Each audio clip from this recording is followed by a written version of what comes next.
Welcome back, League fans, for our final game of the night. It is Clutch versus CLG Academy, where Clutch Gaming are still trying to recover from what has been a tough few weeks. Yeah, but their bottom lane is a saving grace. You've got FLICKR and Joey, who continues to do really good stuff, having crazy high kill participation. But today, we've got a familiar face with us. It's Demonte subbing in for Sun. So in the mid lane, maybe having a little bit more firepower. Maybe. CLG, of course, still trying stuff. They played Sona Tom Kent yesterday versus TSM. They've been playing Standard. They've been playing Crazy. They've been doing all sorts of things. But let's jump ourselves into the starting rosters. On the blue side, it is Clutch Gaming Academy. In the top lane, Rodov. In the jungle, Major Danger. In mid, Demonte. Bot, Rakara. Support, Joey. And their coach, Artemis. New name for Demonte. But leading on the red side, it's Counter Logic Gaming with Fallen Bandit in the top lane, Moon in the jungle, Tuesday in mid, bot lane is Otto, his support Call In, and their coach, Exocean. So we've seen, I'd say we've seen some pretty stable drafts this evening.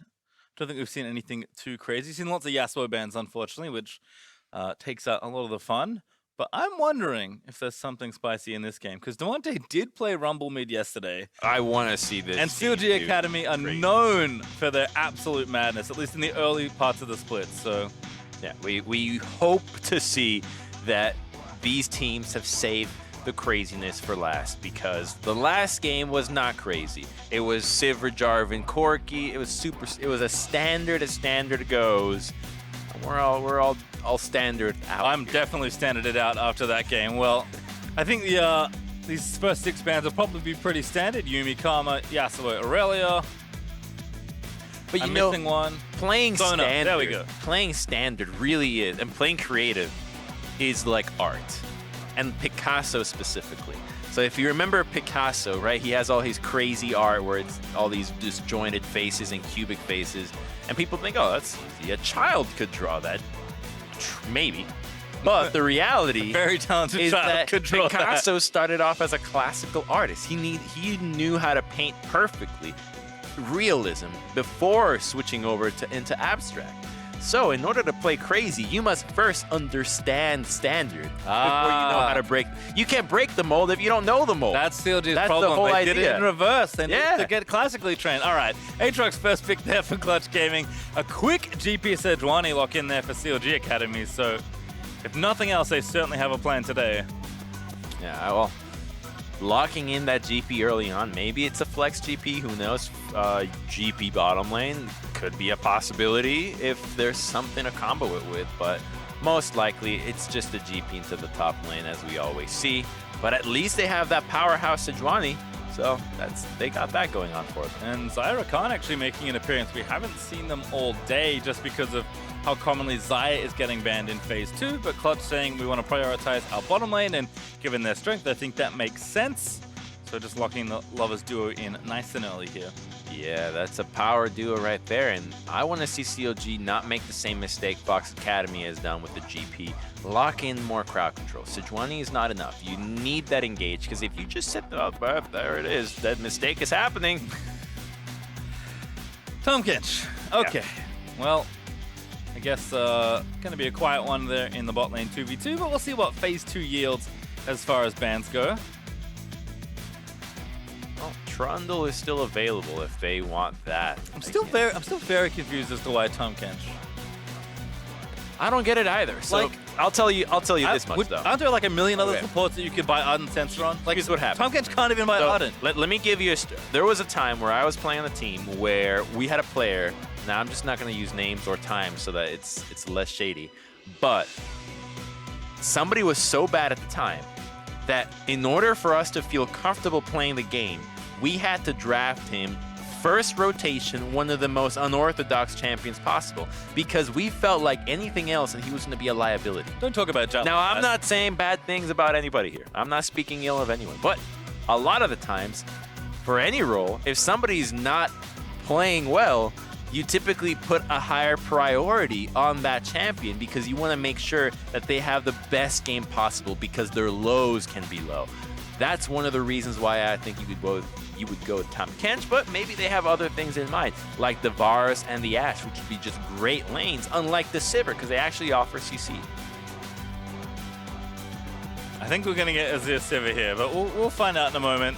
Rumble LeBlanc actually like those bans as taking power picks away from Damonte, and as you mentioned, just taking some more proactive CC-ish champions away from the bot lane also makes sense, but Azir is locked in for Tuesday. We'll see what the counter pick is here for Damonte, and we'll probably get this Jarvan here for Major Danger as well. Has played a lot of it this split. He has to play whatever he wants here into the Azir, so that's not too bad. I say go Cassins. I say go Cassins. YOLO. Try it. Why not? We'll see. It's not the greatest in lane. You actually do get bullied. But if you can Sounds scale... like Kassadin. Oh, it's just going to be Corki, isn't it? I'm so sorry, Crumbs. Again, that's like the 4th matchup today. Corki Azir. Come on, Azir guys. does this to people. I remember commentating way too many Xerath Azir games back in the OPL in like 2015. Did we learn nothing from Rift Rivals, people? All right, well, there's Ezreal, so it's going to be really relaxed early game. Oh, boy. All right, farm it up. Farm it up. We got Coles in the mid lane, Coles in the bot lane. Cole in the jungle, just walk in, tax some minions. You'll cash in eventually. Yeah. I figure everyone should go Cole. If the game's going to go 50 minutes, you're bound to hit it. I want to see, like, 4 Kleptos. All right, there's definitely, you can definitely argue for 3. But even though I don't think Fallen Bandit will take it. You're better off going Grasp, really. You get crushed in lane if you don't have Grasp as GP. We'll see. I don't know how much aggression we'll see in the laning phase. Perhaps we'll be surprised, but for now, it has been a day of standard drafts. Very much so. CLG, the team that experiments, is now throwing the greatest curveball of them all, experimenting with standard. That's the problem. They went through everything, and they're like, well, I guess we got to play standard because nothing else is working. You know what they didn't go for? They didn't go through AD Rengar. That's true. They stuck with tank. 30 seconds. People need to investigate more. What's the next Yasuo, Crumbs? What's the next comp? Next OP? I think Renekton's definitely up there in OPs. Renekton Elise. Maybe Kiana needs to be released. Nice invade here from CLG. So I think the way to go about finding what's really broken is you actually just look at an individual ability. So you look for what champion has an ability that seems to do way too much or way too much damage, and so or is really cool. So for example, if you look at it that way and look at G2's drafts, that's why they ended up on Pyke. Pyke has a really sick ability. Here's ultimate. That's how they end up with Shyvana top. Her E as AP is crazy. So by the same token, what champion has a really, really strong ability or synergy? And then you've got Renekton. Well, he's got pretty good abilities and great synergy with Spear of Shogun. So I'd say him and Elise, really what I'm thinking would be a really up-and-coming combination because it lets you crush the lane top. You really win that 2v2 so hard. There's rarely anything that beats it. Well, we'll settle in here. Junglers have started on the same side, but Major Danger is going buff to buff. Looks like he's going straight for that blue right now, whereas Moon is going to finish clearing out. Oh, he should have his just entire blue just side. balk on him. Damonte is using the best arcade chroma. I can give him that. Joey and Rakara. Oh, no Halo Blades. Which one is that? Which one's the best arcade? I think it's the like black and gold one. Ooh, It's classic. It's real good. Oh, shot. On the Bandit. Again, gangplank early levels, not too bad. No, this is actually going to be really bad for Rodov, though. When you are a Conqueror top laner against Grasp, you lose. You pretty much lose. Even matchups that you should be winning, you're going to lose them. Just because the sustain out of Conqueror does not match Grasp. You need to hit that 5 stacks, whereas this guy's hitting his pretty much every time he hits you and getting beefier. Kind of like damaged Poppy, I always feel like. You know, GP is like this weird semi-bruiser. The melee champion with a ranged ability. Anyway, early plate there for clutch. Again, Rakara and Joey kind of doing what we expect here.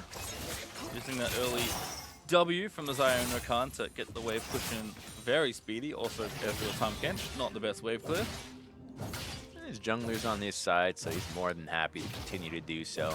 which allows Gangplank to be aggressive on his side, because Sejuani is up there. So we're going to continue to see a little bit of standard laning. And whoa, what is this? An early base out of Rikara. What kind of items would he have first? Just 2 long swords? He's All right. determined to win the lane. Okay. Joey gonna go for a roam in the meantime. We got a little face on the Koki spaceship. Like angry shark eyes. Hey, you know what? We definitely are getting ahead of ourselves. This is going to be a slow one. I'd warned you. I warned all of you. You did. Oh, only one club though. Tamonte deciding for fleet footwork instead. Oh, here it is. That's a half HP Jarvan, but it won't matter. There's no ignites here. Alright, well, that's real time Kench. Pretty notoriously difficult lane to gank. You can't call that a gank. That's not a gank. That's a guh. Half a gank. Attempt 1. Not working out there. Auto just needing to burn the arcane shift to get away.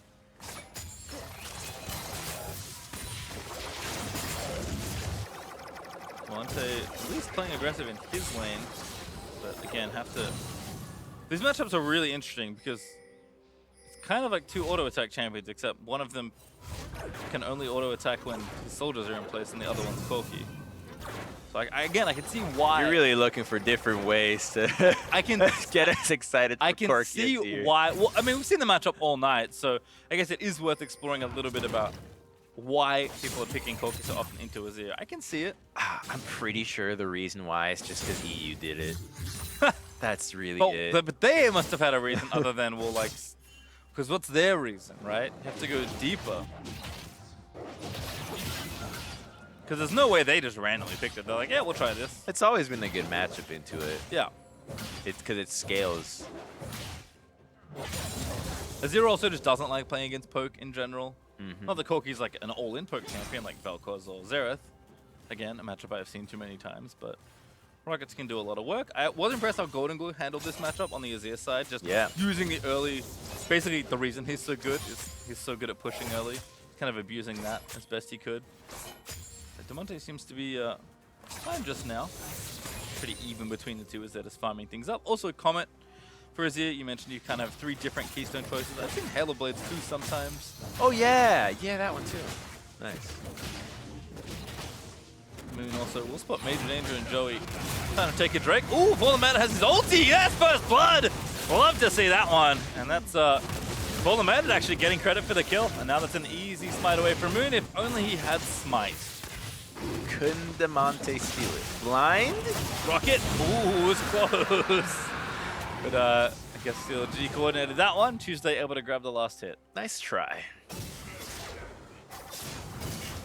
Alright, so GP used his ult. Well, we're back to square one, which is hard scale. Certainly, I think maybe Clutch just not calculating the GP ulti there. Up 1,000 gold as a result from that first blood, and that first Drake's always nice. I mean, this is... He's in your face, and you've already used Flag as Major Danger. He had to flash out. But you don't expect Moon to go for that play, so... I can see why he wouldn't go for it. It's just... It's not the time to go for an early Cloud Drake, because the advantages you get are non-existent for it. You're actually just wasting time. And now you've wasted 1 life. Oh. Tuesday gonna get the handoff here. Will help with the pushing power. Not that Azir needs all that much help. So let's see what Auto's up to as far as timing goes. Looks like he's gonna take his first recall. Rikara, the early back for the 2 long swords. Does not have the hammer and the pickaxe, so it will be the essence vision first. And Sheen bust here for Auto is a really nice first back, so things going pretty smoothly in the bot lane 2v2. I think we're looking at Moon and Major Danger to maybe influence these lanes a bit more now that they're both approaching 6, or in Major Danger's case has already hit it. They just want to farm. They're okay not dying. That's the goal here, not dying. Which is actually a really good strategy for solo queue. Like, in fact, I would say that might be the best winningest strategy is don't go for any team play. Just do your thing and don't die. Because here's what happens when you try to involve the team. If you try to help someone, it assumes that you know what's best. And you don't. I like that it's the inverse, right? Because by that, I kind of agree with you. Whereas solo kill, it's like, just focus on yourself and try not to die. How do I know Whereas that? in pro play, it's like, try to kill the other people. I'll give you an example, right? You think that going for Rift Herald is the best play. So you call on your top laner, hey, help me out. He comes down, helps you out. Then you use that Rift Herald on his same lane to help him out as a response. Turns out the guy gets all that extra gold, and then with that gold, you didn't know that this was someone that didn't know how to play from ahead. So then he starts hard inting, and suddenly you've now lost the guy a lane because you thought you were going to help him. So just You never knew. You never knew he wasn't going to be able to handle it. the power of the Rift Herald was too much. Demonte getting aggressive and has the package to get out. Really sure wanted to take that aggressive of a trade, but does almost have his TP back up in 30 seconds, so can be afford to be a little reckless, I suppose.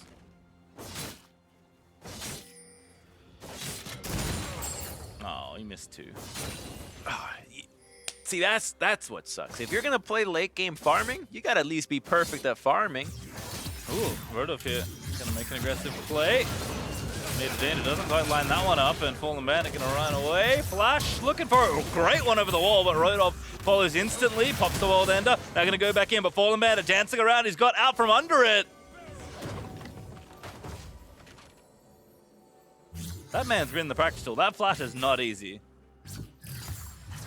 Well, as a former top lane Rengar player, I'm sure he's got that one mastered. And Moon, as a result, all the time that Fallen Bandit bought him is actually enough to start this Rift Herald up. He sweeps it out just to double check that there are no wards. And Major Danger actually going to keep the pressure up here. Does have Cataclysm, does have Flash, but Fallen Bandit's still pretty healthy. Drank the rest of his potion charges, gets a Grasp proc. I don't think this is happening here. Just wasting Major Danger's time. Now they know what they wasted it for. Moon able to pick up the Rift Herald with a bit of help from Tuesday. All right, now he's got to use it. He has to use it quickly. Good juke from Fallen Bandit. Again, just running back around. Major Danger, so much time here in the top lane. Moon is running up there. They might just try and find a fight here. He's 2 levels ahead as Moon, actually. Oh, Rudolph is dead. Rodolph, no flash, no ulti. Good Arctic Assault, buys time there. The Permafrost procs and goodbye. The Prophet calls it correctly. That's Moon with a kill. And now they can pop that Rift Herald and maybe get GP even further ahead. Yep, that's what's happened. Ooh, baby, that is perfect. Unlike your solo queue though, Trump. I think Fallen Bandit will know what to do. We'll wait for that verdict. CLG might I'm lose. giving him the credit. Well, now he has the world on his shoulders. That's true. He might, the responsibility. He might be destined to fail. I'm sorry. I didn't mean to curse you. That's another plate. No. What are you doing? That's 100. Oh my. Well, he's going back. See if he has to Yeah, try but you spin can it. base at He the does. edge of the brush to cash in that plate. Flash in mid lane. Joey going to try and set it up. Tuesday with a good ult, and he zips away. Barely able to escape, although the Ignite may just do him in. No, he will live. Call in now. Gonna devour up Moon as auto roams up. Still 3v4. TP in, TP back as well. Call in now on the front line trying to buy the time. Here's Rodolph. But that's Fallen Bandit too far forward. No ulti here for the GP. That's way too aggressive as Rodolph just takes him down. Ulti finally back up for Moon. Buys a bit of extra time. Joey low. Dead to the tongue lash there by Call in. Azir is coming back now, and Otto has all the poke in the world here. I think that CLG has defended this dragon. Yeah, it looks like despite the kill disadvantage, or at least the man disadvantage, CLG will hold strong there, able to finish off the Mountain Drake. You see what I was talking about, though? He TP'd and died right away. Had he stayed around for the top lane plate, he actually would not have made it on time to TP bottom to die, so he would have actually kept the lead. It writes itself. Right. All right, well, CLG up a few, almost 2,000 gold. So things looking pretty good here in the early game.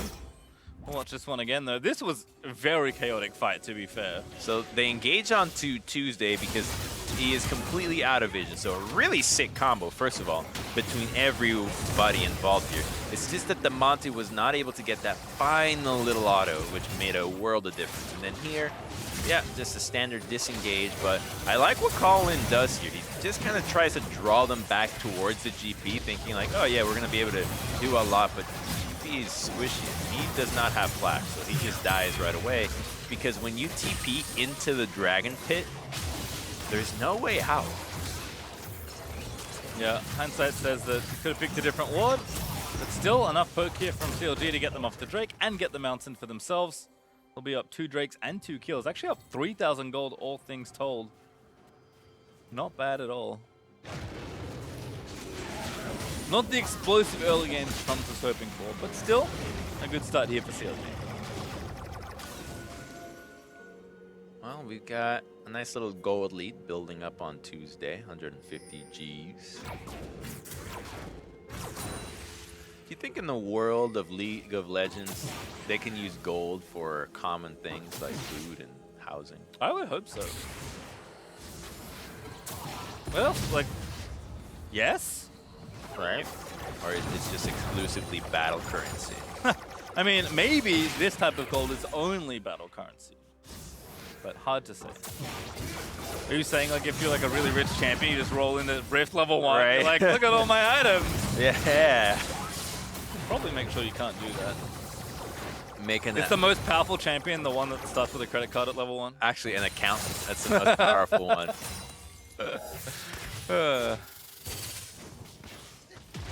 Can't wait for that champion. He sits at base and starts running math numbers, and you have a 50% RNG chance of making like 20k. But this turret's going down. My The fault, dive is bandit. here. Tyler's still dead. Joey finding the mass charms. Nice snipe though from Auto. Call in. Maybe he can be saved. Dunk there from Major Danger, but Auto has enough damage. Gets the double kill. I'm sorry, who's diving who? That's CLG apparently diving clutch. Here's Rodov going to get dove up. Permafrost there by Moon. Fallen Bandit in. There's the ulti out, and a stopwatch just to cap it off there as Fallen Bandit gets the kill. And CLG coming alive, although Rikara just picks up Colin as they go a little too deep. On the flip side, yeah, what call in, giving a little donation. Hey, buddy, you were diving us. Remember, you're supposed to kill me? Here you go. Nice play. Tuesday also getting pressure here in the mid lane, so CLG starting to get things done on either side of the map right now. Yeah, that was really well played mechanically by Fallen Bandit and Moon. I really liked Fallen Bandit flashing in, but first, let's look at this play because I don't know what was going on. So they're going for the turret, soaking up all the damage, and then they just die. Pretty much it. Commits further. Rikara is not dealing damage because there's a fat minion wave. And then this is sick, right? So Moon flashes in, hits the knockup, the stun is here, and then Fallen Bandit, I gotta get this play quickly, flashes in, and then Moon with the hero stopwatch down to make sure that the Aatrox does not heal further. By the way, Tom Kent died there because he ulted behind Rikara trying to get another kill and just died. Yeah. I'm not sure if Auto didn't follow him or what ended up happening, but Colin unfortunately giving one away there to Rikara. He does have the essence reaver now finished. Auto though 2-0 with 150 extra gold. And with those 2 items for Ezreal pretty much done. Although it does want to wait for the transform into the Muramana to really solidly say that he's at that strong 2 item point. Otherwise things coming up CLG right now. Team that's certainly been in the hunt for some wins. In fact, for both these teams it is important to note the stakes, given how they are meeting towards the bottom half of the table. Hold that thought. Tuesday, can Emperor's Divide Major Danger away. So as I was saying, you know, losing here probably makes your playoff chances really, really tough. Especially for CLG Academy. But a win here, certainly perhaps off on the path to still being within reach of playoffs. Plenty of season to play though. CLG actually looking to take down their second turret here, trying to siege down mid. But a 3-man defense here from Clutch can delay that process for a little while longer. Fallen Bandit in the meantime has the Jarum's fist up along with that Triforce. It's actually just smashing down this turret. And this the attack speed out of that Trinity Force. The fact that his passive also works on towers, Nice little bonus. On top of that, you get the Resolve Tree, Demolisher procs. Just so good at racking up gold. GP is pretty much the accountant we wanted. Moon snipe, what a play onto Rikara. Tongue Lash lands in, Rikara does Featherstorm out. Cole in though, still pretty tanky, fighting in under the turret. There's the Devour in onto the Jarvan, pops the shield, turret is dead. CLG, no kills, but do really well to get the structure. Tuesday also able to take the tier 2 in top lane. Playing all 3 lanes fairly well, I have to say. Yeah, you really would have liked to see them take down Rikara, but that's another kind of play where everything else is just added bonus. The play is the right move, and so you walk away with 2 turrets as a result of it. Actually, 3. I didn't even notice that GP was still pounding away at that. So that's just a cross-map, fantastic movement out of CLG Academy that now is sitting at a pretty 7,000 gold lead. And we thought this was going to be a slow one. They're off to the races. Yeah, I mean, Moon, a very practiced Sejuani player, but I think kind of showing his individual mastery on this champion. You know, it's a powerful pick right now. It's certainly a comfort pick for him. And he is cleaning up this early game for Counter Logic Gaming. Already has that stone plate too, so he's going to be real beefy. And I think if CLG, you know, use that front line, use their globals, and just be aggressive under the turrets, finding picks, this is now a team that we can start to look at, maybe say, okay, they may have finally come together halfway through the split. I hope they do it. I hope all the teams improve and play to their greatest ability. That's my deep wish. That's like the world peace of League of Legends. Yeah, of course. I like it. Why not? Give me one good reason why there shouldn't be world peace. I have none. I have none for either. Is actually setting up around the Baron. Might be an aggressive one here for CLG Academy. Control wards put down, Shrine claimed. Lots of good vision in that river right now. There's also an Ocean Drake they can look to maybe take for themselves, but it seems like CLG Academy right now are more interested in snowballing this game a little bit more aggressively. Baron is the call, and you've got a Mountain Dragon too, so CGA has to be very careful about leaving this objective unattempted. Moon again getting aggressive, but doesn't go too crazy. Oh yeah, that's nice. Oh, there from Auto, what a snipe! Finds it onto major danger. And that's straight to Baron for CLG. That's the jungler down. Oh yeah, take that objective now. That's so easy to do. You got a Nashor's Tooth on Tuesday. No chance of contesting. CLG is running away with this one, and Clutch Gaming hasn't even tied on their shoes. Baron at 21 minutes now for CLG Academy. Almost 10,000 gold ahead at 20 minutes. Good job, CLG. Keep it up.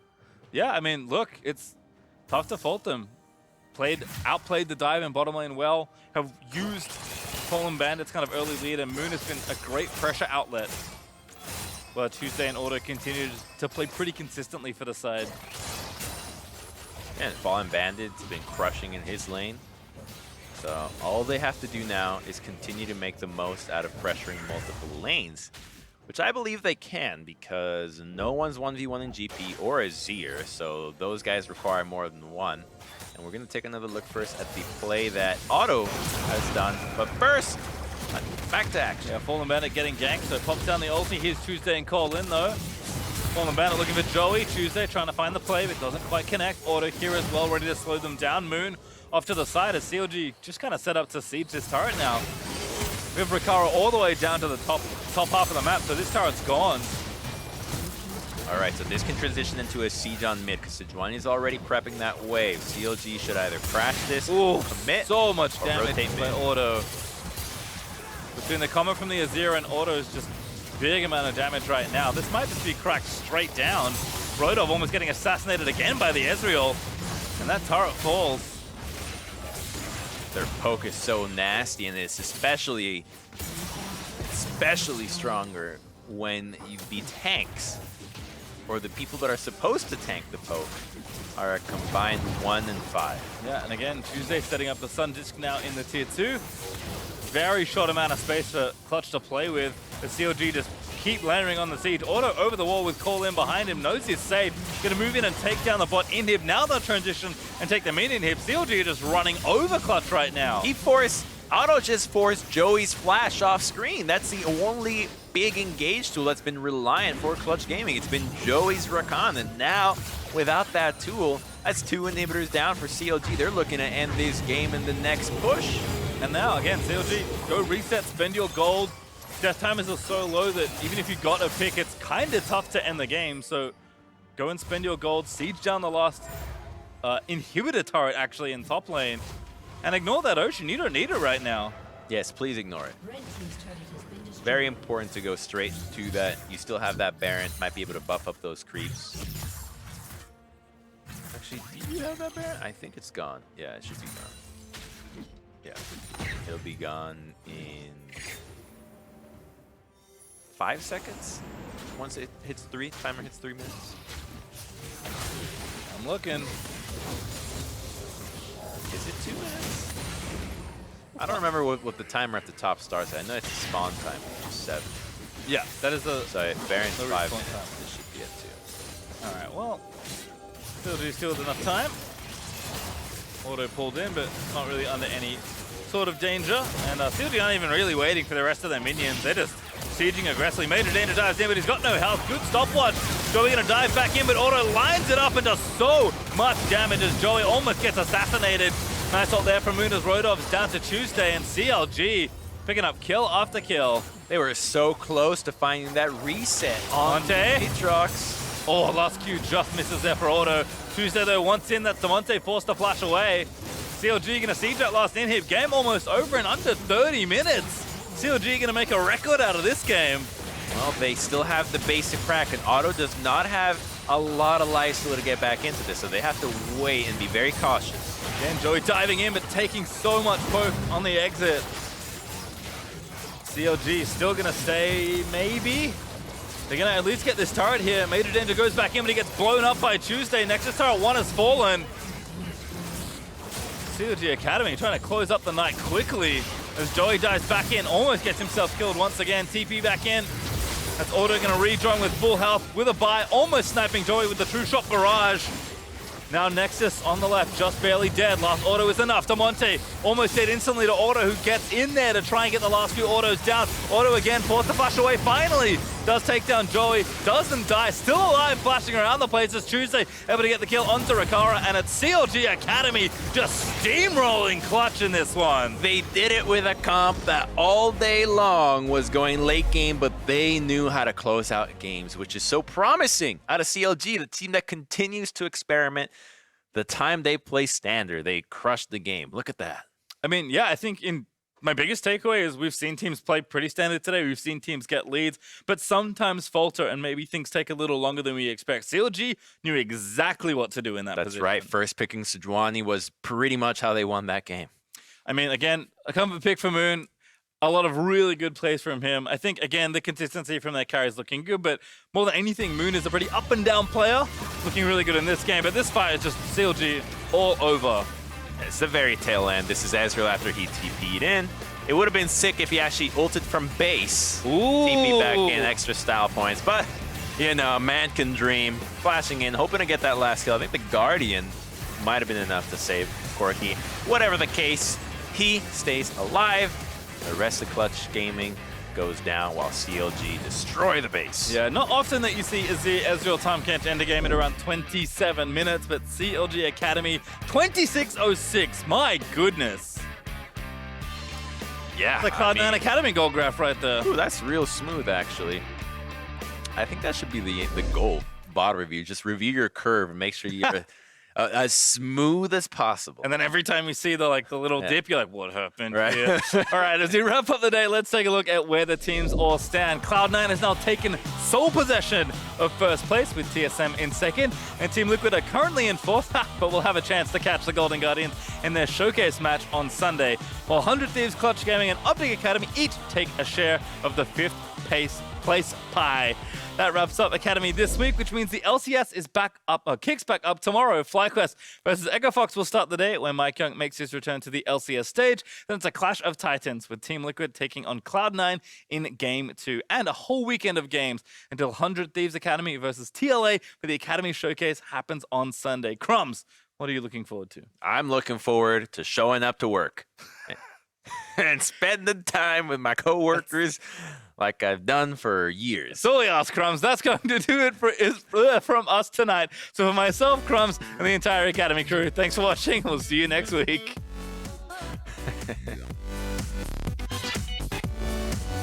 Also, we'll spot Major Danger and Joey trying to take a Drake. Ooh, Fallen Matter has his ulti. Yes, first blood.